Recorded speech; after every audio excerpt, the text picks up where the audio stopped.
como é que se diz? Não recomendam, essa é a palavra, esse tipo de coisa, né? Mas cada um sabe onde o calo aperta e realmente sabe como fazer o planejamento de sua casa. Agora, ainda falando sobre economia, eu volto a receber aqui no estúdio do Primeiro Plano o doutor em economia, professor Nelson Rosas. Boa tarde, professor. Boa tarde. Antes de mais nada, a reportagem falou em recessão com processo inflacionário, que seria o que estamos vivendo hoje. O que danado é isso? Olha, a recessão é um dos movimentos da economia. E não é uma coisa casual, não acontece por acaso. Todos os economistas sabem, e isso acontece há mais de 100 anos, que a economia capitalista, de modo geral, ela não segue uma linha no seu desenvolvimento. Ela oscila, ela cresce e decresce como se fosse uma onda. Então, há um período em que a economia cresce, tem uma fase de crescimento. Depois essa economia chega a um nível em que ela começa a cair, reverte o crescimento e é a fase que a gente chama de crise. A fase em que nós estamos é exatamente a parte mais baixa desse movimento cíclico, é assim que se chama, o movimento cíclico do capitalismo.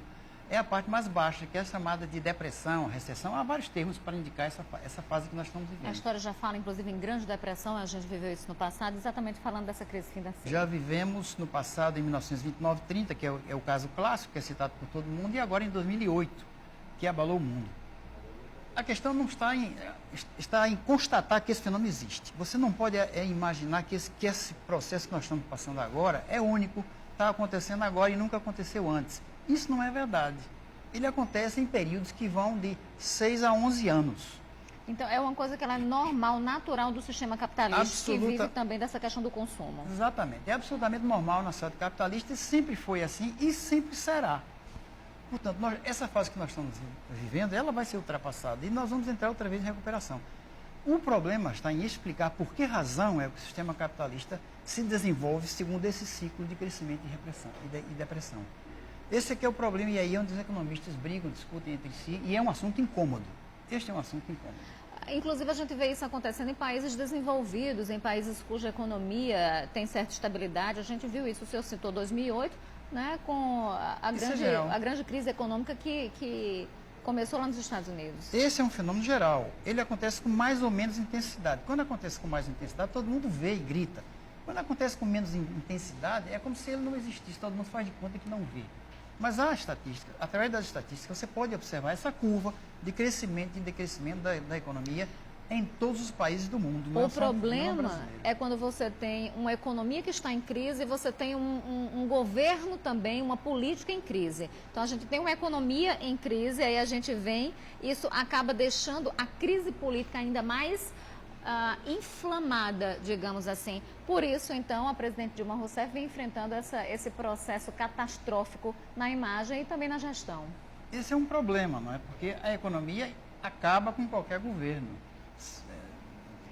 Todo mundo quer dinheiro no bolso, ninguém quer perder poder de compra. Isso é fato. O presidente Lula viveu anos dourados, não é? Em que você tinha a alta das commodities, né? A exportação de grãos e de petróleo, se ganhava muito dinheiro, o Brasil estava nadando em ouro. E então ele surfou na crista da onda, digamos assim. E agora, infelizmente... Agora levou o caldo. Infelizmente. Pegamos a parte ruim e quem pegou essa parte ruim foi exatamente a Dilma. É claro que isto alimenta, eu não quero dizer que seja a única questão, mas isso alimenta a crise política. E, por outro lado, uma vez instalada a crise política, contribui para intensificar o fenômeno econômico. Uma coisa vai alimentando a outra, é como uma bola de neve, né, professor? Se autoalimenta. Agora, me diga o seguinte, a gente tem visto aí, assim que começou toda essa crise, a gente vê a alta do dólar, a gente vê o dólar baixando, a gente vê as bolsas subindo. E aí, agora com essa história da derrocada aí da gestão Dilma Rousseff, né, com essa história dessa abertura do processo de impeachment, a gente tem visto que não é bem assim, né? O dólar continua alto, as bolsas continuam caindo. E no caso de queda do governo Dilma e Temer assumindo, quais são as previsões econômicas? A gente melhora em médio prazo? Porque a curto prazo a gente não pode esperar melhora não, né? Não, essa história da bolsa e do dólar é uma história complicada. Isso não quer dizer progresso de nada, nem bem-estar para ninguém. Isso é jogo de pura especulação. Infelizmente, o mundo atualmente é dominado pelo que se chama de capital financeiro.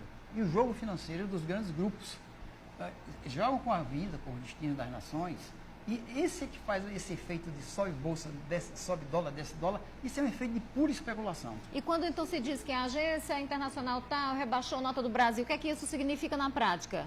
Os especuladores vão ficar desesperados, porque isso significa, quando uma agência dessas rebaixa a nota do Brasil, ela diz, esse é um mal pagador. Então, quem quiser mandar dinheiro para cá ou investir